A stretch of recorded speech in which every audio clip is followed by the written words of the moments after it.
चंपा या या लवकर. अगं माझी बाय बाय या. अबे जाऊ दे की रांडेचे आहे जाऊ. तुम्हाला वाटलं असेल की एवढ्या दिवस झालं गाड्याचा व्हिडिओ का नाही आलेला. कामामध्ये बिझी होतो त्यामुळे काय आपल्याला व्हिडिओ वगैरे टाकता आला नाही. तर उद्यापासून तुम्हाला रेग्युलर व्हिडिओ बघायला भेटतील.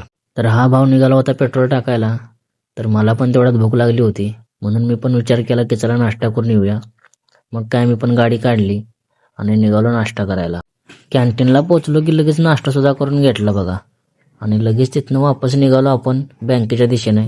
कारण आपण जर रिक्षावरती कमाई वगैरे होती ना ती रोजच्या रोज जाऊन आपण तिकडे बँकेत टाकत असतो सकाळची. बँक बंद होती तर मशीनच्याच मार्फत सगळं पैसे आपण ट्रान्सफर केलं आणि लगेच पोचलो हॉस्पिटलला. काहीच काम नाही म्हणून थोडंसं आडवा पडलो होतो. तेवढ्यात डोळा कधी लागला आणि संध्याकाळी कधी आधी कळलंच नाही.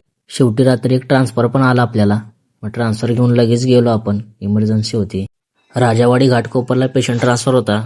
तो लगेच तिथं सोडला आणि तिथनं लगेच सोडून वापस निघालो आणि वापस हॉस्पिटलला पोचलो.